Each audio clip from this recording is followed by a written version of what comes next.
Hey everyone, this is Joshua Kirk here with you once again. And now it's time for episode 98 of Album of the Day, which it's only a couple of episodes until my 100th review. But before we get into the review, today I'd like to mention this shirt I'm wearing. You know how the muscle walk happened last Saturday, right? Because, if you've watched my last couple of reviews. Well, I'm wearing a shirt that's for it. I'm wearing an MDA shirt, Strength to Life. You know, this is kind of the, I believe I got this shirt at the Muscle Walk pretty much, but yeah, that's the shirt I'm wearing. But, anyway, let's get on to the review.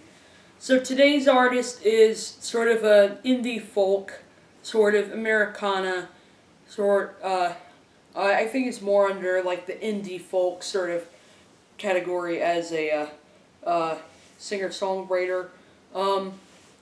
And she is currently on Yep Rock, so today's going to be sort of a Yep Rock completist video. The artist's name that I'm talking about is a young singer-songwriter by the name of Aoife O'Donovan. She's she has played with some other musicians before eventually pursuing a pretty good solo career. And she released her solo debut album on Yep Rock back in 2013 called Fossils. Now I'm here to review her sophomore solo album released by Yep Rock earlier this year in January of 2016. And they did send this to me since I am part of their completist club, so this is sort of another one of my Yep Rock completist reviews. But anyway, the album is called In the Magic Hour. And I do really like this album cover. I think it's probably a photo of Aoife O'Donovan as a little girl with, her sister or something like that. Yeah. So you can get a photo of the two of them on there. So cute. Then,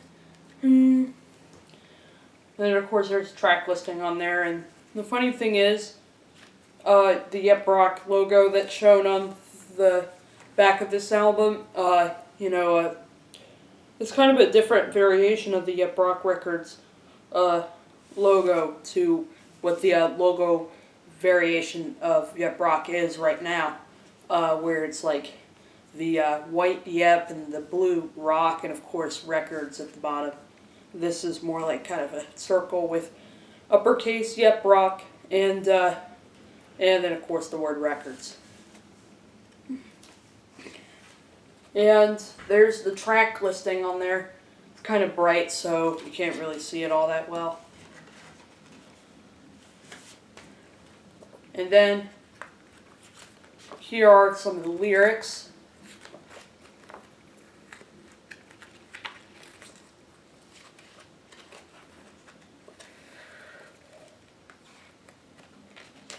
And then, of course, some of the liner notes.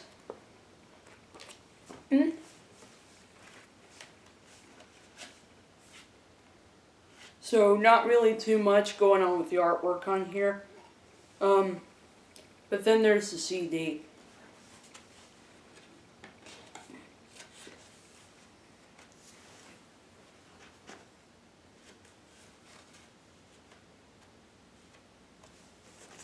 So yeah, that's the packaging for the latest album by Aoife O'Donovan called In the Magic Hour. So yeah, excuse me. Anyway, let's talk about the songs on here. One thing that I definitely do notice is there are definitely similarities and differences between this record and Fossils.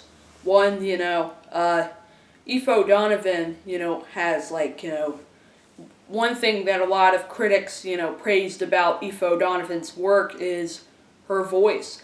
Her voice is really sweet and her voice is really beautiful and very soft and sweet on the ears. It's like a little like her voice is kind of like a little, bird landing on your shoulder, in the sense of how kind of, soft and like, beautiful and beautiful her voice can be in terms of, how it is on the ears pretty much. But then there are definitely differences. The lyrics, and that one thing that's different on here are the lyrics. On the lyrics on her last record, were maybe a little more optimistic and maybe a little lighter, but on here they're a little darker in dealing with topics such as like death, loss, and heartbreak. Break. And musically, there are a few similarities, but then there are a few differences as well. Instead of having like kind of the more pedal steel Americana instead of having the more pedal steel driven Americana type of sound, he's going for more kind of Irish folk on here, as well as experimenting with things like throwing in a little bit of like like he's also throwing in Irish folk is definitely one thing that she definitely throws in there, as well as maybe a little bit of 60s pop thing going on. I mean, there are a few tracks on here that have kind of a Beatlesy sort of aesthetic to them. And then she even sort of experiments with like some string arrangements and stuff like that on here as well, thanks to working with a very talented producer, Tucker Martine, who's worked with the likes of people like Nico Case, the Decemberists, Laura Veirs, My Morning Jacket, among others. Anyway, let's get on to the album itself. The opening track on here is called Stanley Park, and right away when you hear this song, you know you're in for a pretty special and pretty beautiful record that has a lot of like depth to it. Like the lyrics on it sort of talk about the narrator is sort of looking to go back where she was to like during her childhood when there didn't seem to be a lot of problems in life, when she sees things like a baby at her mother's breast, there's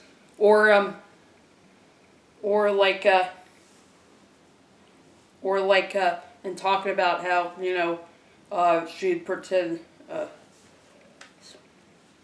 they're also talking about how if she finds the fire escape, she would pretend that she's Superman, and put on a cape, and then of course there's one point where he talks about one thing that definitely does sort of color this album in terms of like sort of sadness is the recent death of Aoife O'Donovan's grandfather.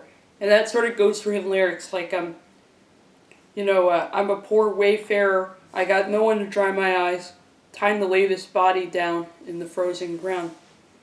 And then he's saying that, and then she's saying that when she's gone, she'd come back as, like, a snow white gull on the sandy beach of an English bay on there. Well, it's not the best song on the album. It is really interesting in terms of, like, the lyrics that it sort of, is in terms of, like, some of the kind of poetic lyrics that she's writing on here. And then next is the sort of title track, Magic Hour, which this is where kind of the Beatlesy 60s pop kind of tinge goes through with this, like, thumping electric piano paired with these excuse me, paired with these little, like, sort of tinny bits of, guitar on there, as well as, the drums, and then of course but then there are a few weirder additions on there, like, there's like little hits of synthesizer, as well as, the use of a fiddle provided by, Sarah Watkins of Nickel Creek, and, the group I'm With Her, which a lot of the members of that group appear on this album. And, lyrically, sort of, talks about, it sort of, defines what the whole record is, sort of like, on there, and she does kind of refer to her granddaddy in here by, like, saying, if you listen hard in that hour, you might hear my granddaddy singing far away like an evening star. So she reflects on how, when she was a little girl, she has very fond memories of, like, her grandfather, like, singing to her, like, classic, Irish folk tunes, or tunes and stuff like that. And she's wondering, like, when I go, will you throw my bones to the fish and weigh my body down with sticks and stones, and don't bury me in the old graveyard where my friends are, stuff like that. And then there's Porch Light, which this is one that deals more with kind of a a couple sort of relationship, while having some really nice folky instrumentation, like of some guitars, the use of a viola, as well as a little bit of banjo in the background. Sounds pretty nice on there, and and the narrator sort of wondering where this person went when he left her home, and she started talking about wanting a life of loneliness, but one particularly interesting lyric is how she uses a little bit of wordplay when sort of likening sort of finding this person again to, like, a circus show where a tiger is being tamed, or fire is being swallowed, or stuff like that. And then there's the track Hornets, which is the one track in particular that features. Oh, and excuse me, I forgot to mention a few other very talented musicians that do appear on this album. One of them is Chris Thiele of Nickel Creek and Punch Brothers. He does provide some really nice backing vocals to the song Porch Light. But anyway, back to the song Hornets, which is the one featuring members of I'm With Her, like Sarah Watkins and Sarah Jarose on here. And the way they just blend, and the way Aoife and Sarah, like, blend all their voices together, sounds really nice, with, like, Aoife's kind of lower vocal, and as, like, the way they kind of blend together their voices just sounds really nice on there. That's that's definitely pretty much the one thing that really sticks out to me on this track, how, like, sort of the interplay between, like, their voices, pretty much. This is on here. And then there's the track Magpie, which, sort of, uses the term magpie as, like, sort of a metaphor for, like, sort of, his, her late grandfather. And,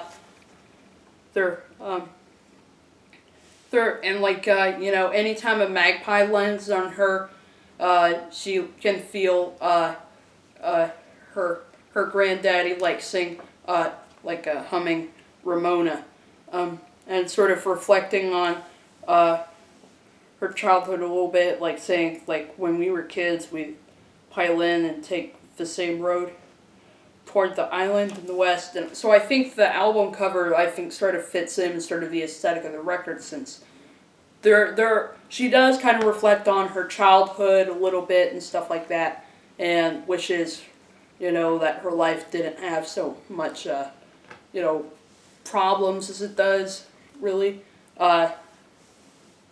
play on here. And plus, another thing I'd like to mention about Magpie is that there's a really nice mandolin solo from Chris Thiele on here, as well as some very nice harmonies coming from him too. This is the one track in particular where I think his collaborations become such a crucial part to the record. But to put in sort of the real sort of Irish folk sort of influence on here is the cover of the traditional Irish folk tune Donal Og. And let me say, this I think is one of the most beautiful tracks I've heard in a long time. It's definitely a very mournful, sad, sort of tune with this droney organ and this simple little acoustic guitar melody, as well as little streams of electric guitar. And it takes a couple of minutes before the vocal comes in, so impatient listeners might, so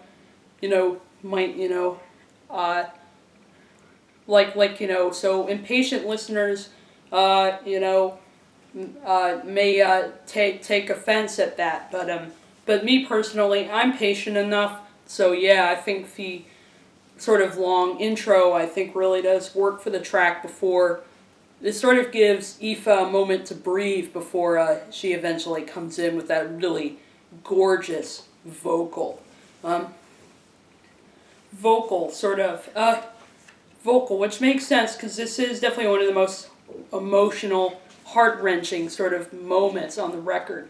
Like the last time I listened to this track, I almost cried. It was so beautiful. Crying. And then also, but the part that really, gets me is that part at the end where you can her grandfather actually does sing a little bit at the end of this track, and that's the moment that really does hit me right in the feels on there. So yeah, just really just a fantastic, beautiful track. Like Aoife really did, hit the nail hard with this track in terms of the sort of, emotion, the sort of emotional impact that this song tends to have. And then following that is the kind of, and then following that is the kind of fierce track, The King of All Birds, which features this really nice string arrangement that sounds as if it was taken right out of maybe a drama movie soundtrack or a Disney movie soundtrack or something like that. As well as, I think this is the reason I described this as kind of fierce is because I think this is maybe probably one of the angrier songs she's written right here. Talking about how she's sort of the king of all these different birds that she would likely come back as when she dies. And, she's sort of frustrated at the fact that, all the people she's ever loved now call somebody else their wife and something like that, and now she's sort of alone with this sort of, frustration. Like really just a great track, and besides the really nice string arrangement on here, there's some slightly fuzzy bass on that track, as well as even the use of some woodwinds in there too. It's on there too, as well as this weird little I think it's maybe a string instrument that I'm hearing like that weird little thing that I'm hearing on there. And then there's the track "Not the Leaving," where she mentions how it's not the like it's not him passing away that's really left him that's really left him that's left her with all this grief. It's really just the thought of him alone in that graveyard with no one else to sort of share his share his soul and his and his and like his Irish folk tunes with he definitely he definitely does sort of take that sort of thing to his grave pretty much. And plus a really nice track on here with with a really nice banjo from Tony Furtado, some really lonely lap steel, played by usually a keyboardist, Rob Berger, who does play piano on most of the tracks on this album.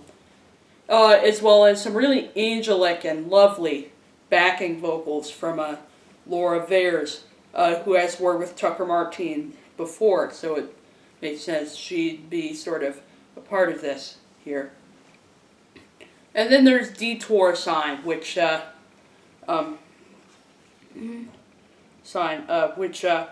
of talks about how how the color blue just sort of is looming over her and stuff like that. He due to his due to all the problems that she's had lately. On there. So, not really much to say about that track. And then there's the closing track, Jupiter, which strips everything down to just an acoustic guitar, bass, drums, and a string section on here. There's some really nice octave mandolin on a Detour Sign provided by Sarah Jarosz if I'm with her. But Jupiter is one that talks about how she finds that the future is and she comes up with some pretty poetic lyrics on the track Jupiter, like the future is blacker than a black hole, and I know it's hard to get a read on when's the right time to fold and stuff like that. And really nice way to close the record. She definitely does close out the record on a pretty positive note with the lyrics on this track. Even though musically it's pretty stripped down, even though it does have some little hits of strings here and there too. Overall, I think this is a really good album. So if you're into if you're looking for if you're wondering who the next great indie folk sort of artist is out there, it would definitely have to be Aoife O'Donovan. So if you're new, if you've never heard of her, I'm pretty sure plenty of you haven't, but if you haven't heard of her, well then it may be interesting to start with her debut and then go to this. This because that's how I sort of discovered her in 2014 around the time Fossils was out. And I did really like the album, and I think it was sort of interesting to see her go from maybe a little lighter on that album to maybe a little darker and sadder on this album. So yeah, I highly recommend this album. I think I'm feeling maybe an 8 out of 10 on this thing. Anyway, that's my review of Aoife O'Donovan's new record in the Magic Hour. Thank you, Yep Rock, for releasing some great music this year so far, since it's only been a few months. And I'll see you for episode 99, close to 100.